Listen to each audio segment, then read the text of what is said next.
व्यक्ति की योग्यता इसी में ही है कि भगवान के चरणों का क्षणोदक वह लेता रहे। सुनिए बात, और हमारे और आपके लिए कही गई। कहा सुखमेन्द्रिकम दैत्या देह योगेन देहिनाम सर्वत्र लभ्यते देवातीता दुख समन्वतः। श्री प्रहलाद जी कहते हैं कि सुख तो इंद्रियों का सुख तो किसी भी योनि में ले सकते हैं, लेकिन गाय भैंस पशु पंछी कथा नहीं सुन पाएंगे। प्रहलाद जी कहते हैं ये मानव शरीर विषय भोग के लिए नहीं है। सुख इंद्रिकम दैत्यादे योगेन देहिनाम सर्वत्र लभ्यते देवादिता दुखमत नियतः। प्रहलाद जी ने कहा कि हे दैत्य बालको, यदि इंद्रियों का सुख ही लेना है तो ये तो और योनियों में भी प्राप्त हो सकता है, लेकिन भगवत कृपा के लिए वही तरह ये मनुष्य जीवन है। हमें और तुम्हें ये मनुष्य जीवन मिला है, तो ये इस मनुष्य जीवन का कर्तव्य तत्प्रयासो न कर्तव्यो इति आभ्योस्तापरम ना तथा विनते क्षेम मुकुंदा चरणाम्बुजम। ये कर्तव्य नहीं है जीविका के परमात्मा के चरणों से वह दूर भागता हुआ इधर उधर चला जाए। प्रहलाद जी बड़ा सुंदर कहते हैं। श्री प्रहलाद जी ने कहा संसार के थपेड़ों में वो ग्रसित होते हैं, वो परेशान होते हैं। माया उनको बांधती है जो भगवान के चरणों से दूर भाग रहे हैं। जिसने परमात्मा के चरणों का सहारा लिया है, माया उनको कभी बांध नहीं सकती। प्रहलाद जी महाराज का ये शब्द बड़ा अद्भुत है। हमारे उपनिषद में भी एक बड़ी अच्छी कथा का वर्णन किया। आप इधर देखिए, टेलीविजन बंद कर दें दोनों, आप इधर देखें, एलसीडी बंद, एलईडी एलसीडी एलईडी बंद कर दें। इधर देखिए, प्रहलाद जी ने कहा माया उनको ही मारती है, माया उनको बंधित करती है जो ईश्वर के चरणों से दूर भागता है। हे दैत्यबाल को, जिसने परमात्मा के चरणों का सहारा ले लिया है, माया वहां फैल हो जाती है। माया उस जीव को कभी भी नहीं बांध सकती। इस प्रकार से समझने की कोशिश करें। बृहदारण्यक उपनिषद में एक बड़ी सुंदर कथा आती है। वो कथा यह है कि एक बार एक मछुआरा जाल लेता हुआ, ध्यान से सुनिए, इस बच्चे को बैठाइए, इसे नजर लग जाएगी। बैठाओ इसको। किसका है? किसी का नहीं है। फिर वृंदावन ले जाऊंगा 17 तारीख को। बेटा उधर ले जा बेटा। एक मछुआरा, गुट चाचा, एक मछुआरा अपने हाथ में जाल लेता हुआ किसी नदी के किनारे गया और उसने नदी में जाल फेंक दिया। कुछ मछलियां ऐसी थी वो भाग करके दूर जा रही थी, डर के मारे भाग रही थी। कुछ मछलियां इतनी होशियार थी कि वो मछुआरे के पाम के इर्द गिर्द आकर के घूमने लगी। बृहदारण्यक उपनिषद में वर्णन किया गया है कि जो मछलियां दूर भागी थी मछुआरे से, वह उस जाल में फंस गईं, और जो मछलियां उस मछुआरे के पाम के आसपास घूम रही थी वह जाल में फंसने से बच गईं, क्योंकि जाल हमेशा दूर फेंका जाता है। तो जो मछलियां दूर भागी थीं वो जाल में फंस गईं, और जो मछलियां मछुआरे के पाम के इर्द गिर्द थीं वो जाल में फंसने से बच गईं। उपनिषदाकार कहता है कि भैया मछुआरा कोई और नहीं, परमात्मा ही मछुआरा है, जो माया रूपी जाल लेकर इस संसार रूपी नदी में उसने अपना जाल फेंका है। ये मछली कोई और नहीं, जीव ही वो मछली है। मछली दूर भागी, जाल में फंस गई। जो मछली नजदीक थी जाल में फंसने से बच गई। सीधा सा सिद्धांत है, परमात्मा से दूर भागने की कोशिश करोगे तो माया की मार में फंस जाओगे, और ईश्वर के चरणों में ही रहोगे तो माया की मार से हमेशा के लिए बच जाओगे। कौमार आचरित प्राज्ञो धर्मान भागवतानिया दुर्लभम मानसम जन्म तदप्य ध्रुवमृतम। हे कुमार बाल को, परमात्मा के चरणों में जीवन का निर्वहन करना यही जिंदगी है। सुखदेव स्वामी कहते हैं, राजन परीक्षित, प्रहलाद के ऊपर इतने अत्याचार हुए, इतना सब कष्ट उनको झेलना पड़ा, और इस कथा से परीक्षित यही सिद्धांत सीखने को मिलता है कि भगवान का भजन न छूटे, जीवन में भले ही कितना भी कष्ट चल करके आ जाए। राजी में तो सबको ही भजन कर लेता है, लेकिन बहुत बड़ी दिक्कत में, परेशानी में भी कोई भगवान को स्मरण करके बता दे, वही तो सच्ची श्रद्धा ईश्वर के प्रति है। सुनिए, और जब प्रहलाद ने अब भगवत नाम का प्रचार करना शुरू कर दिया तो एक दिन हिरण्यकश्यप स्वयं इस गुरुकुल में पहुंचा। जैसा कि यहाँ पर लिखा है, इसने पकड़ लिया प्रहलाद को और कहा कि बोल, ऐसी किसकी शक्ति है तेरे पास जिसकी वजह से तू मुझे कुछ नहीं समझता। प्रहलाद ने कहा, न केवल मे भवदशराजन सबई बलम बल नाम चा परेशान पर प्रेमी सृजंगमाये ब्रह्मा दयो ये न वसम प्रणीता। यहाँ पर प्रहलाद ने आज पिता के सामने जो संबोधन किया है, और वह सर्वत्र भगवान की व्यापकता को दर्शाता है। प्रहलाद ने कहा, हे राजन, जिस विधाता ब्रह्मा की तपस्या के द्वारा आज तुम जगत में किसी को कुछ नहीं समझते, लेकिन इतना ध्यान तुम्हें रखना चाहिए, उस ब्रह्मा को भी बनाने वाला वो प्रभु श्रीमन नारायण हरि है। उस ब्रह्मा को भी ताकत देने वाले परमात्मा भगवान श्री हरि हैं, और उनके विश्वास के ऊपर आज मैं दुनिया में किसी को कुछ नहीं समझता। मैं समझ चुका हूं कि जिसको बचाने वाला परमात्मा है तो उसको इस धरती पर कोई मार नहीं सकता। सईश्वर काल उत्क्रम साबो जसस्तहाय बलित आत्मा सैवम विश्वम परमं शक्ति भी सृजंति अत्तात गुणत्रेस जय्यासुरम भामिमात्मान समम मनोधत्सन संति विद्वस। पिताजी तुम्हें समझ लेना चाहिए कि महिषासुर जैसे दैत्य इस धरती पर हुए, लेकिन उसे समाप्त करने के लिए परमात्मा की शक्ति ये धरती पर जगदम्बा बन करके आई है और उस मनुष्य के द्वारा धरती थर थर कांपती है जिसने ईश्वर के साथ में धोखा करके और उसने अन्याय और अपराध किया है। मैं एक बार पुनः आपसे प्रार्थना करता हूं, वो ईश्वर है, वो जगात्मा है, वो परमात्मा है, उसके सामने किसी की सत्ता चलती नहीं है। पिताजी आपसे भी पहले बहुत बड़े बड़े वीर चल करके आए, हमारा कुनवा धन्य धन हो जाएगा। हमारे दादाजी महात्मा कश्यप ने बहुत तपस्या करी है। एक बार ये भी तो विचार करो कि उनके पुत्र सूर्य हैं जिनका दर्शन करके लोग अपने दिन को आरंभ करते हैं। एक तुम भी हो, जिस गली से तुम निकलते हो लोग तुम्हें देख करके अपने कपाट बंद कर लेते हैं। पिताजी न जाने मेरा ऐसा कौन सा दुर्भाग्य है कि तुम्हारे शुक्र से मेरा जन्म हुआ है। मैं आपको प्रार्थना करता हूं कि आपने बहुत गायों को जलाया है, आपने परमात्मा के भक्तों को बहुत कष्ट दिया है, आपने संतों को मारा है। मैं आपसे प्रार्थना करना चाहता हूं, अपने पूर्वजों के उद्धार के लिए आप भगवान के चरणों का सहारा ले लो, इसी में तुम्हारा कल्याण है।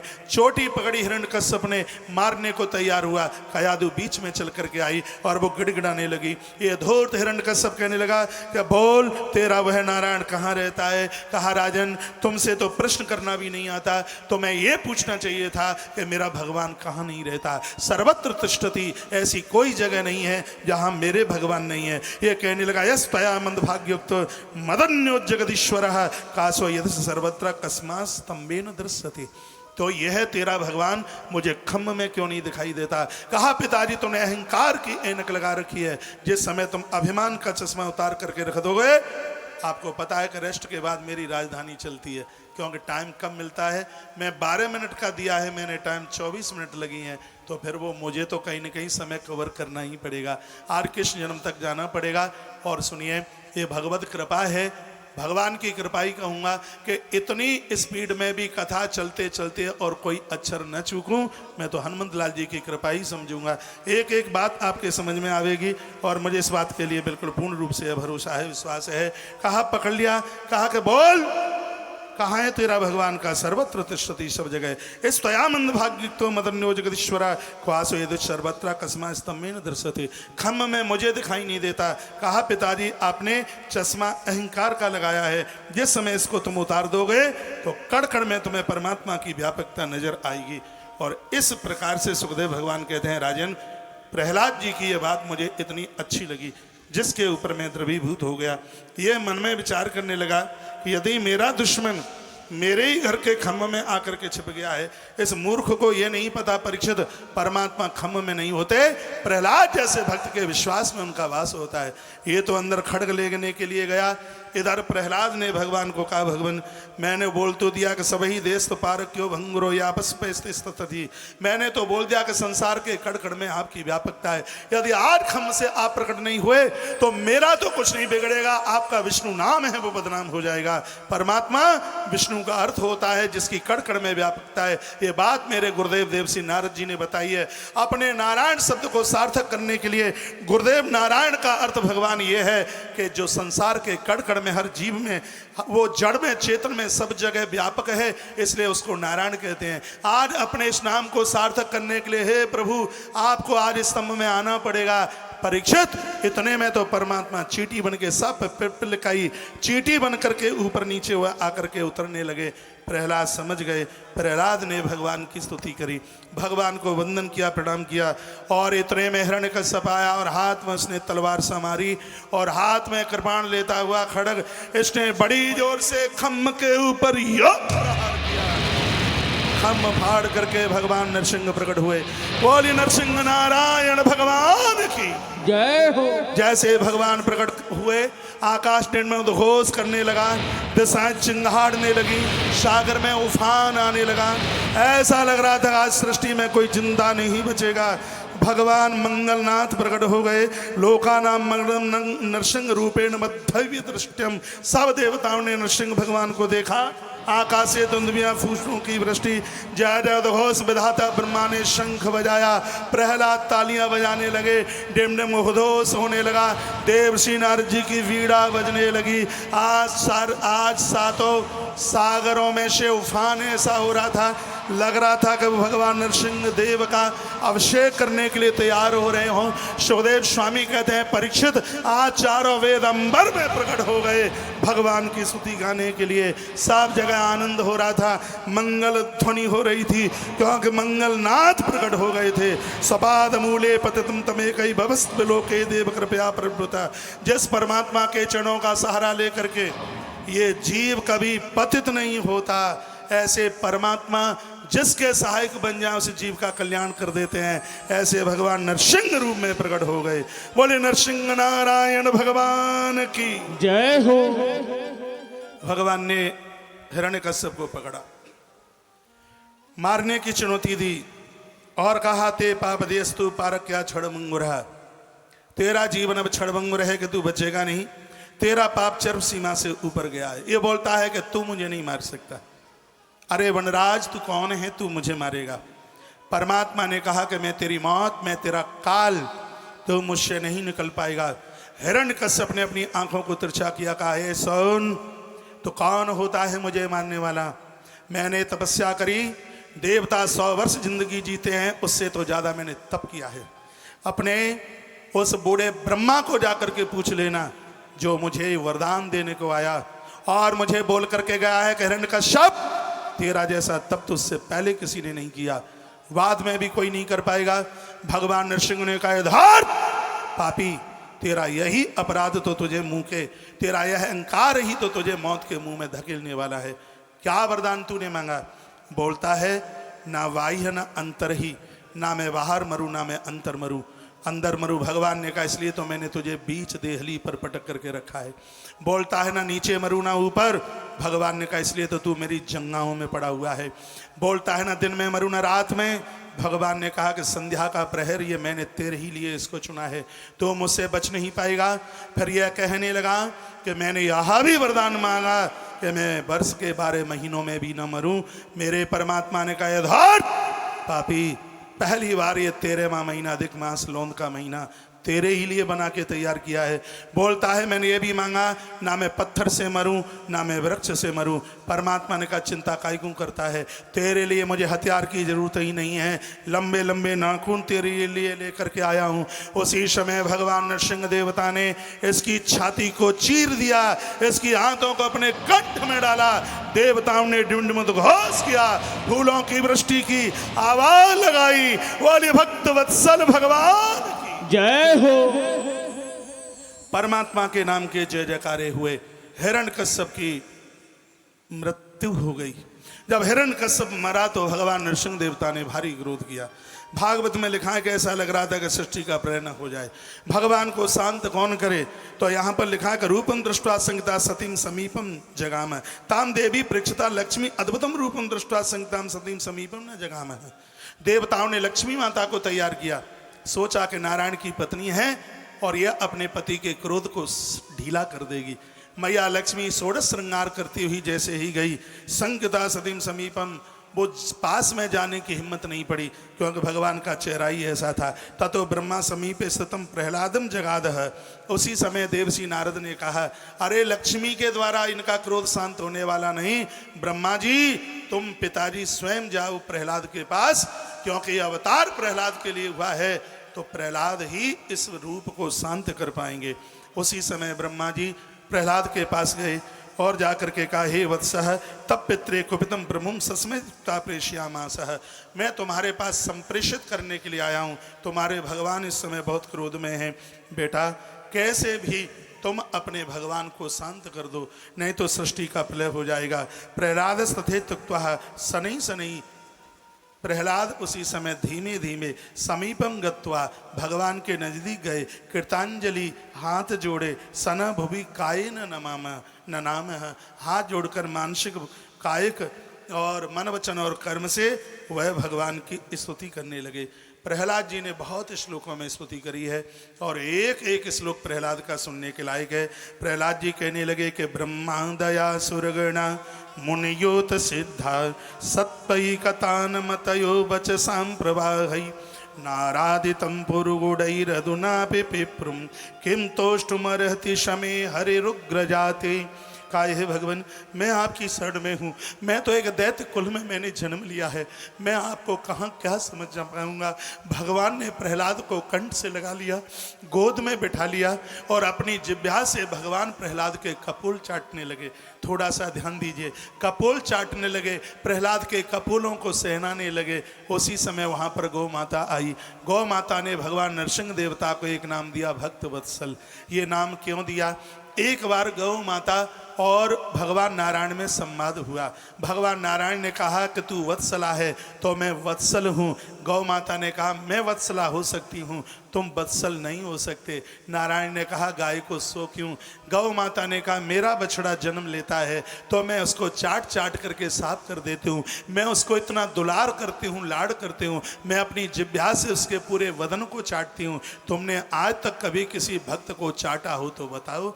भगवान ने कहा ये बात तो बिल्कुल सही है। अपने वत्सल नाम को सार्थक करने के लिए नरसिंह देव प्रकट हुए और उन्होंने अपनी जिह्वा के द्वारा जब प्रहलाद के कपोलों को चाटा, गौ माता प्रकट हो गई और जयकारा लगाया, बोले भक्त वत्सल भगवान की जय हो। ये वत्सल नाम है भगवान नारायण को, ये गौ माता ने दिया। आज ब्रह्मा भी जिस स्तुति को करने में सक्षम नहीं है वो स्तुति प्रहलाद ने करी। प्रहलाद की आंख में आंसू थे, भगवान रो पड़े।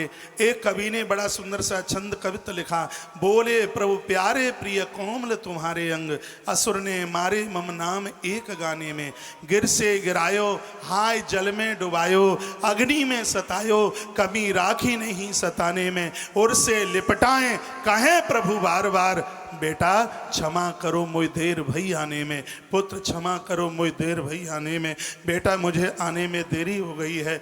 और प्रहलाद को भगवान ऐसा बोले, प्रहलाद की आंख में आंसू आ गए। प्रभु ने प्रहलाद को छाती से लगा लिया, कहा पुत्र तुझे मेरा भय नहीं लगता? प्रहलाद ने रो रो करके कहा प्रभु मुझे आपसे भय लगेगा, जो दुलार कभी माता लक्ष्मी को ना मिला हो वो आज आपका स्नेह मुझे मिला है। भगवान टूटी फूटी वाणी है, मुझसे तो कुछ आता नहीं है। ब्रह्मा दया सुरगणा मुनियुत सिद्धा सत्पैकतान मतयो वचसां प्रभावहि, नारादितम पुरगुडैरधुना पिपुरम किम तोष्टुमरति शमे हर रुग्र जाते। विधाता ब्रह्मा देवराज इंद्र सनत कुमार भी आपकी स्तुति सदैव गाते रहते हैं, वो भी आपका पार नहीं पा सकते। वेद की ऋचाएं आपको नेति नेति कह करके शांत हो जाती हैं, वो भी आज तक तुम्हारे मर्म को कोई भी समझ नहीं पाया। भगवान मैं आपको क्या समझूं? आप मैं तो बस इतना सा जानता हूँ, तोष्ट मरहते समहरो रुग्र जाते। मैं तो बस इतना जानता हूँ कि वो गजेंद्र कुछ पढ़ा लिखा नहीं था, वो एक बिल्कुल पशु के रूप में था। भगवान ना उसके पास पौरुष था, ना मुझे लगता है कि उसके पास में बुद्धि थी। मन्ने धनान भिजन रूप तपात्रो स्रोत तेज प्रभाव बल पौरुष बुद्धि योगा, नाराधनाय भवंत परस्य पुंसो भक्ता ततोस भगवान गजयूत पाया।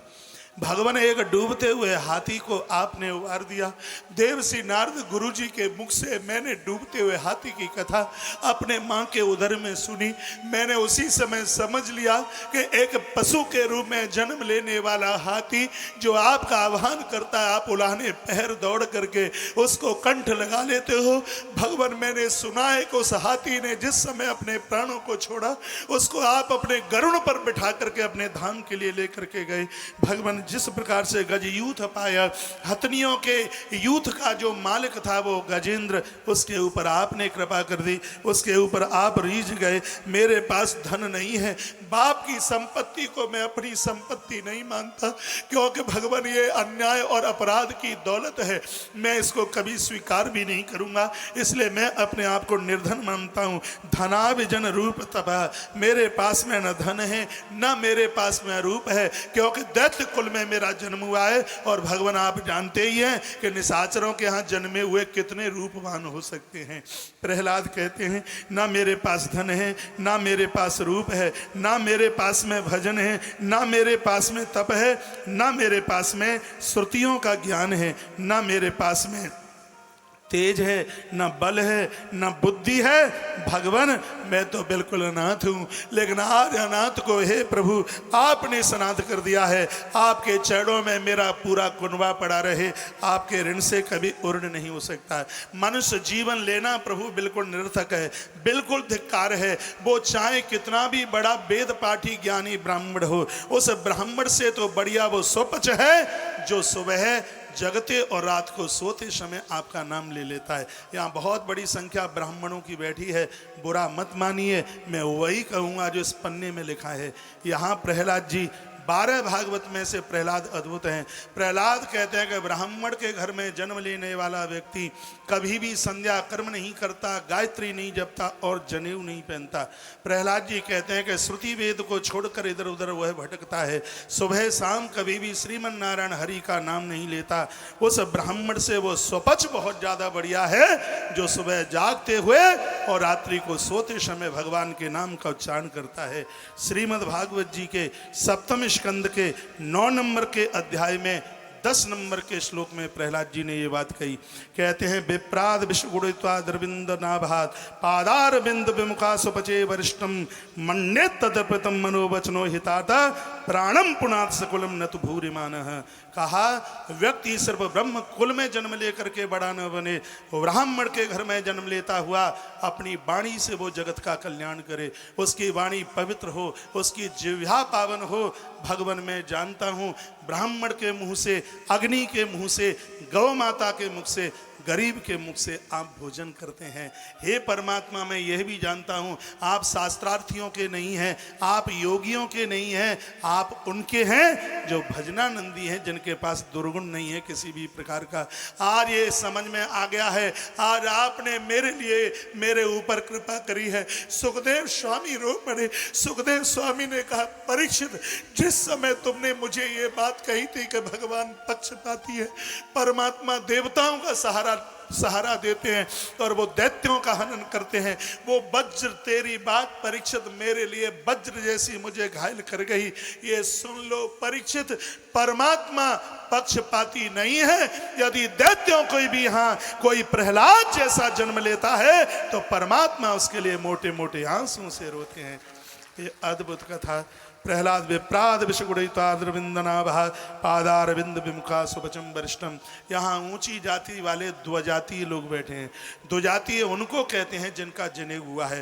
द्विजातीय में ब्राह्मण, क्षत्रिय और वैश्य ये तीनों जातियाँ आती हैं। प्रहलाद कहते हैं कि द्विजातीय बनकर ऊंची जाति में जन्म लेकर यदि तुम भगवान के नहीं बनते, विषैले हो, विषयी हो, कभी भगवान का भजन नहीं करते, देवी देवताओं की निंदा करते हो, कभी उनके नाम का प्रचार नहीं करते, तो प्रहलाद ने कहा भगवान ये आपका ही महावाक्य है। आप कहते हैं कि मुझे द्विजातीय प्रिय नहीं, फिर तो मुझे वो सुपच ज्यादा प्रिय है जो सुबह और शाम जागते समय मेरा नाम लेता है। यहाँ जितने भी भक्तजन बैठे हैं मैं निवेदन करना चाहूँगा, पूरी दुनिया की संपदा मेरे और आपके पास में हो, पूरे जगत का खजाना हमारे पास हो, यदि जीवन में भगवान नहीं है, परमात्मा नहीं है, तो जीवन का कभी उद्धार कल्याण नहीं हो सकता। रावण के बराबर संपत्ति किसी के पास नहीं होगी, रावण के बराबर कुनवा किसी के पास में नहीं होगा, रावण से बड़ी आयु भी शायद किसके पास में होगी, लेकिन उसको भी भगवान की आवश्यकता पड़ी। तो मुझे और आपको ईश्वर की जरूरत क्यों नहीं है। 4 श्लोक एक श्वास में प्रहलाद ने बोले और 4 श्लोकों का एक चौपाई में जवाब गोस्वामी तुलसीदास जी ने दिया। प्रहलाद कहते हैं कि शरीर की वास्तविकता यही है, इस शरीर का देह धर्म यही है कि दुनिया के कार्यों को करने से पूर्व भगवान उस जीव को भगवदीय कार्य करना चाहिए। गोस्वामी जी ने अपनी चौपाई में उसको पलटा, कहा देह धरे कर यह फल भाई, भजिय राम सब काम ब्याही। ये 4 श्लोक एक चौपाई के ऊपर उतरते हैं। गोस्वामी जी ने कहा मनुष्य शरीर धारण करने का यही फल है। जगत कार्य को करने से पहले व्यक्ति को भगवदीय कार्य करना चाहिए। भगवदीय कार्य क्या है? माला पकड़ लेना ये भगवदीय कार्य नहीं है। भगवदीय कार्य वह है हमारे होते हुए कोई उजड़ना नहीं चाहिए। धिक्कार हमारे लिए है हमारी वजह से कोई गांव छोड़ करके चला जाए, हमारी वजह से कोई कुल छोड़ के चला जाए, हमारी वजह से कोई गली मोहल्ला छोड़ करके चला जाए। हमें चाहिए कि हम लोगों को वसाएं, ऐसा नहीं है कि हम लोगों को उजाड़ दें। उस गांव को बहुत अच्छा माना गया है जिस गांव में छोटी जाति के लोग रहते हैं। छोटी जाति के लोग आराम से रह रहे हैं तो इसका मतलब है कि बड़ी जाति के लोग बहुत अच्छे हैं, वो बहुत संस्कारी हैं, वो किसी के ऊपर उसके सम्मान का हनन नहीं करते। जहां बड़ी जाति के लोग अच्छे होंगे, बड़ी जाति के लोग विनम्र होंगे, छोटी जाति के लोग उसी गांव में बस पाते हैं। और इस भागवत में प्रहलाद जी के माध्यम से वर्णन किया है कि जिस गांव नगर और मोहल्ले में छोटे लोगों को कंठ से लगाया जाता है, परमात्मा उस गांव का रक्षक बन करके खड़ा रहता है। ईश्वर उस गांव को छोड़ के नहीं जाता। इस पन्ने में प्रहलाद जी ने ये बात करी है, ये बात हमारे लिए कही गई, ये बात आपके लिए कही गई। प्रहलाद कहते हैं कि मानवीय जीवन की सार्थकता भगवान इसी में ही है कि वो भगवती आराधना करे। नहीं तो विमुखा स्वपचम वरिष्ठम, नहीं तो भले ही उसका जन्म ब्राह्मण के घर में हुआ है, उससे ज़्यादा श्रेष्ठ वह स्वपच हो जाएगा जो भगवान के लिए और अच्छे कर्मों के लिए अपनी जिंदगी जीता है। एक बार जयकारा लगाइए, बोले बांके बिहारी लाल की जय हो।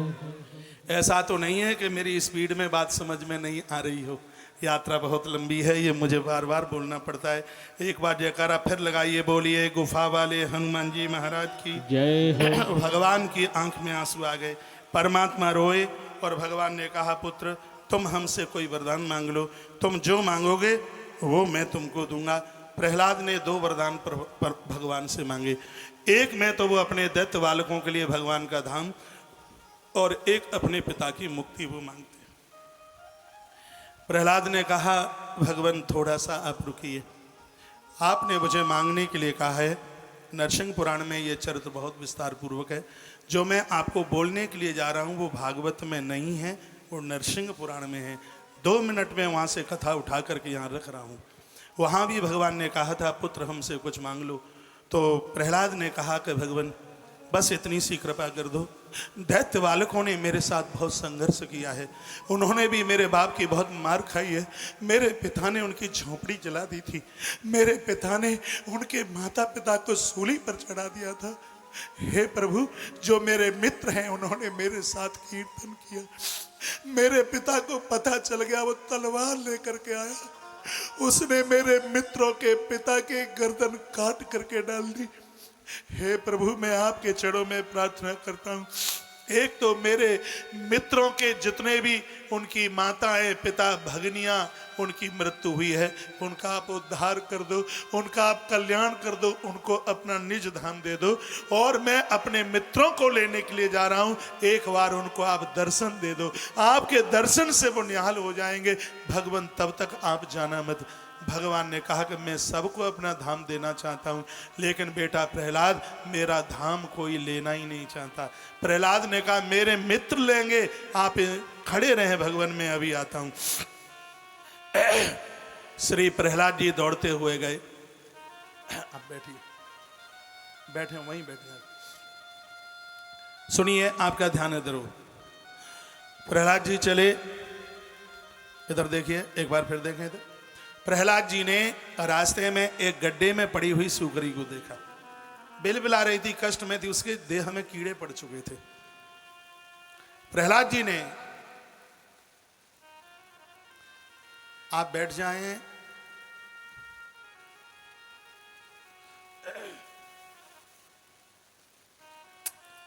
प्रहलाद जी ने उस सुकरी के पास जाके कहा मां तू बहुत कष्ट में है, तू कहे तो मैं तुझे भगवान के धाम पहुंचा दूं, चल मेरे संग। सुकरिया ने कहा बेटा मैं बूढ़ी हूं, मेरी देह में कीड़े पड़ गए, मुझसे चला नहीं जाता है। प्रहलाद ने कहा मां तुम्हें चलने की जरूरत नहीं है, मैं कंधे पर बिठा लेता हूं। प्रहलाद जी ने उस सूकरी को अपने कंधे पर रख लिया। कीचड़ में सनी हुई थी, यात्रा थोड़ी लंबी थी, रास्ते में कीचड़ सूख गया। सुवरी ने कहा, प्रहलाद ये बताओ कि परमात्मा के धाम में ये कीचड़ है कि नहीं? प्रहलाद ने कहा, कैसी बात करती हो, वहां कीचड़ है, वहां भगवान की कृपा है। सुवरी ने कहा, तो उस कृपा को तू ही ले लेना, मुझे उसकी जरूरत नहीं है, मुझे उसी गड्ढे में पहुंचा दे। महापुरुष कहते हैं कि प्रहलाद जैसा महापुरुष हर जीव का कल्याण करने को उतारू है, लेकिन इस संसारी व्यक्ति को परिवार का मोह का कीचड़ ही बढ़िया लगता है। साधु कृपा करने को तैयार है, लेकिन ये जीव घर छोड़ने को तैयार नहीं है। एक कथा अध्यात्म रामायण में भगवान व्यास लिखते हैं, वो भी सुन लीजिए, ये बात पुख्ता हो जाएगी। हनुमान जी पहुंचे तो हनुमान जी ने लंका में विभीषण को कहा, मैं सीधे आपको परमात्मा के बिल्कुल सन्मुख खड़ा कर दूंगा, आप मेरे साथ चलें, ईश्वर के चरणों में बहुत आनंद है। भगवान वेदव्यास अध्यात्म रामायण में लिखते हैं। तो विभीषण ने कहा कि अभी मेरे कुछ काम बकाया हैं, जब वो सब पूरा हो जाएगा तब फिर भगवान के पास आने की सोचेंगे। हनुमान जी से ये बहाना बनाया। साधु सबको ईश्वर से जोड़ने के लिए बिल्कुल तैयार है, विभीषण राजी नहीं है। भाई साहब की लात छाती में पड़ी तो लंका छोड़ने में 1 मिनट नहीं लगी। हमारे संत कहते हैं, हमारे ग्रंथ कहते हैं, परिवार के धक्के मिलें उससे पहले ही घर छोड़कर भगवान से जुड़ जाएं तो ज्यादा ठीक है। और अंती सार कटा तब घर छूटा तो फिर क्या हुआ? पहले ही ईश्वर से जुड़ लें, उसी में फायदा है। प्रहलाद जैसा साधु सबके ऊपर कल्याण करता है, लेकिन लोगों को तो वासना का कीचड़, परिवार के मोह का वो दलदल, उसको वही पसंद है। प्रहलाद सूखा सा मुंह लेकर के आए, कहा, भगवान आपने बिल्कुल सच कहा था, आप तो कृपा करने को तैयार हैं, लेकिन संसार का तुच्छ जीव आपको समझता नहीं है। प्रहलाद की आंख में आंसू थे। कहा, भगवान ये यहाँ भागवत में लिखा है जो मैं आपको बोल रहा हूँ।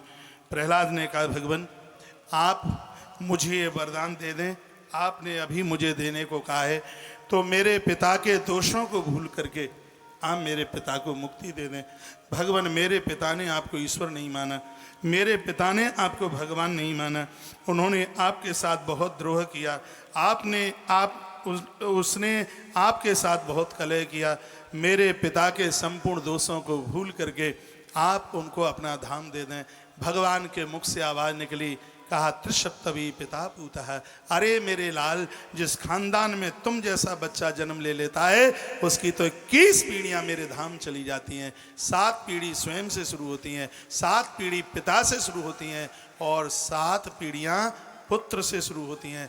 ऐसे 21 पीढ़ियां मेरे धाम को जाती है। यह भी वर्णन और पुराण में लिखा है, जिसके घर में भगवान का भक्त आकर के जन्म ले लेता है, त्रिसप्तवी पिता पूतः, 21 पीढ़ियां उसकी भगवान के धाम में जाती हैं। इसमें कोई संशय वाली बात नहीं है। जिसमें 7 पीढ़ियां पिता के गोत्र में आती हैं वो, 7 पीढ़ियां माँ के मामा के गोत्र में आती हैं वो, और 7 पीढ़ियां पत्नी के गोत्र में आती हैं, उसके पियर के गोत्र में आती हैं वो। इस प्रकार से 21 पीढ़ियां भगवान के धाम में पहुंचती हैं। ये स्वयं परमात्मा के शब्द हैं। जिस खानदान में मेरा भक्त आकर के जन्म ले लेता है तो उसके पूरे कुनबे को तारने की हिम्मत में बना लेता हूँ। सुखदेव स्वामी को राजा परीक्षित ने कहा, गुरुदेव कथा में इतना आनंद आ रहा है, मुझे लग रहा है कि ये श्राप मेरे लिए 7 ही दिन का क्यों था। ये श्राप गुरुदेव यदि कहीं 7 महीने में बदल जाता होता तो आपकी कथा का रसास्वादन मैं ऐसे ही करता रहता। गुरुदेव आपकी कथा सुनते सुनते मुझे भूख नहीं लग रही है, मुझे प्यास नहीं लग रही है, आप इस कथा को सुनाते रहिए और मैं चौकन्ना होकर आपके इस अमृत रस को पीने के लिए बैठा हूँ। आप मेरे ऊपर ऐसे ही कृपा करते रहिए। ये कथा जो आपने ये सुनी है, प्रहलाद के ऊपर जो भगवान की जो अद्भुत कृपा हुई है, इस कथा में बहुत सी चीज़ें छिपी हुई हैं। बताने के लिए यदि इसका अध्यात्म पुट देखो तो हिरण्याक्ष और हिरण्यकश्यप 2 भाई है। इसका अध्यात्म पुट ये है, हिरण्याक्ष और हिरण्यकश्यप 2 भाई है। एक का नाम है अहंकार और एक का नाम है मोह। जीवात्मा और परमात्मा की दूरी सिर्फ 2 ही अंगुल है, जिसमें एक है अभिमान और एक है मोह। ये दोनों चीजें खत्म हो जाएंगी, उसी समय परमात्मा जीवात्मा के प्रेम की रस्सी में